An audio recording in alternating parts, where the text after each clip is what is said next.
This is the guided tour's next feature.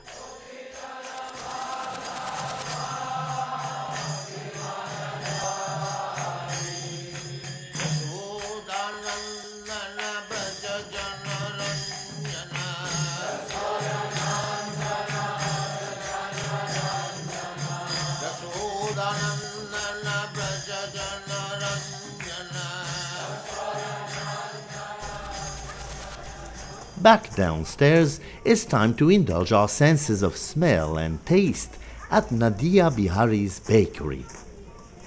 This is many a pilgrim's favorite stop on the tour.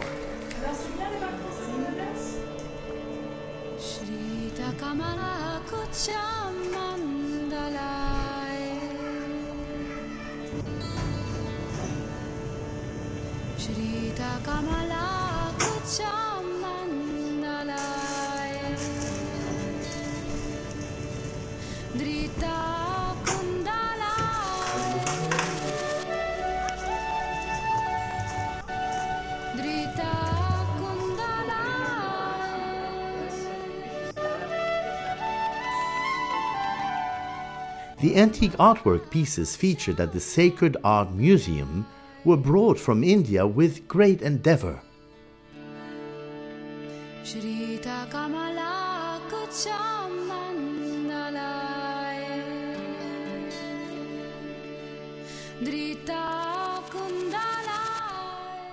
More art is available at Radhadesh's boutique. A welcoming bronze statue of the goddess of the arts, Saraswati, stands 4 feet high at the entrance. And unlike similar artwork in the museum, this is the kind you can take home.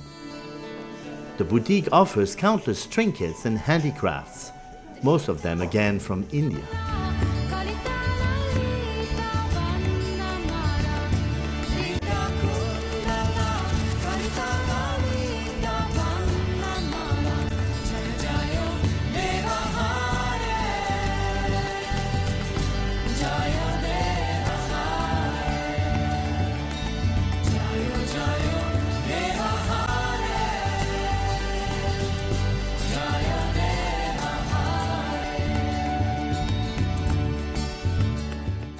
This is the community's guest house, where I stayed during my first week at Radhadesh.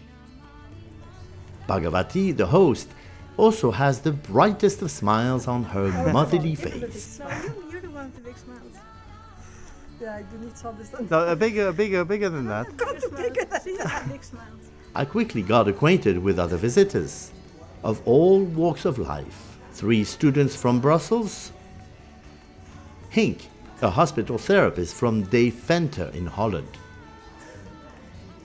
a family from Switzerland who drove all the way for a week's holiday. You come here many times?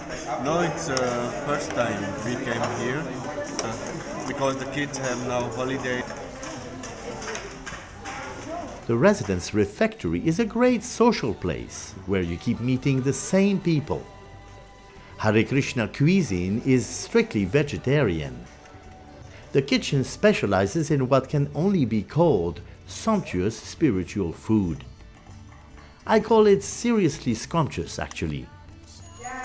Dishes are cooked for the Lord's pleasure and offered on the temple's altar. It is then called Maha Prasad, which means spiritual nourishment. Once mixed with larger amounts in communal containers, it is served out to the resident devotees and their many guests.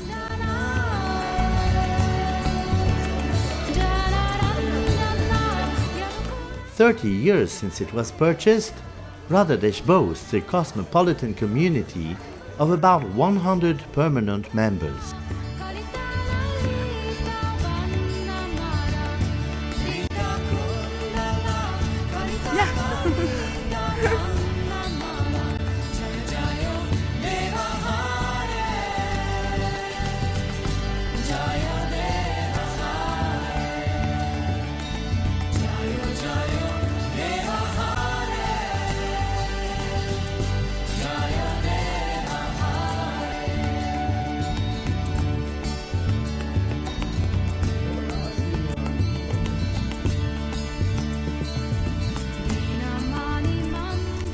90% of the residents are families who have either bought or are renting houses in and around the adjoining hamlet of Petite Somme. The community's income comes from the services Radhadesh offers to its annual 20 to 30,000 visitors. Also, located opposite the little church in the hamlet is Bhaktivedanta Library Services, one of the largest suppliers of publications and goods for Krishna devotees around the world. Here you can find a large supply of all Prabhupada's books, find new prints of all classics by previous masters, as well as by his followers and other contemporary authors of spiritual literature. You will find Indian musical instruments and various paraphernalia, which can all be ordered from blservices.com.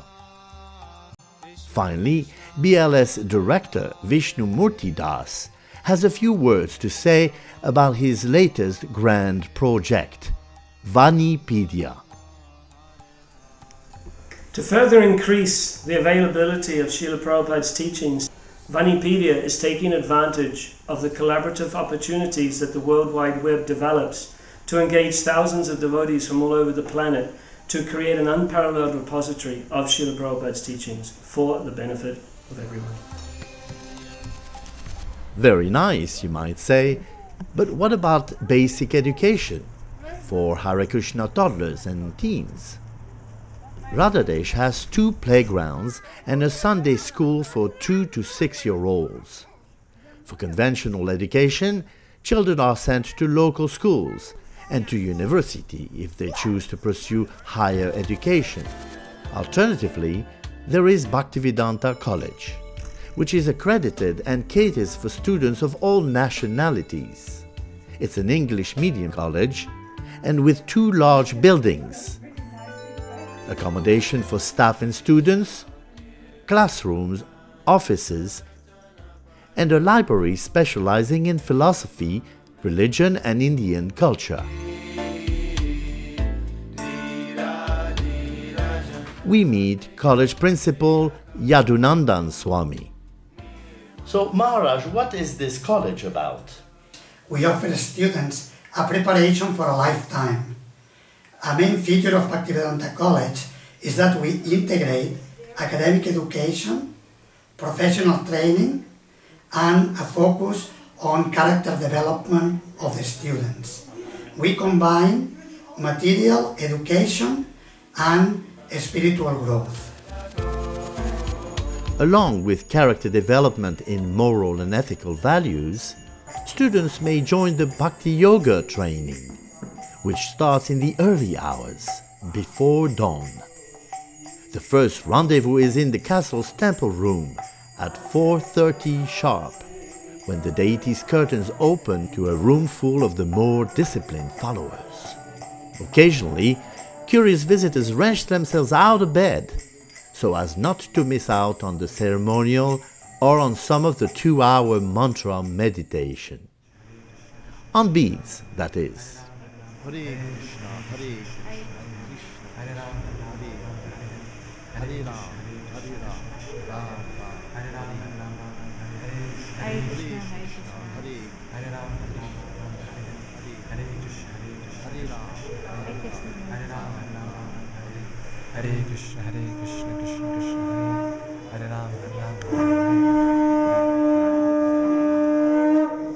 After the deities have been bathed, dressed, decorated, and fed a breakfast cooked by expert priests, the curtains open a second time at 7:15 for the community to welcome the Lord in to a new day. This is called darshan, admiring the deities in all their splendor.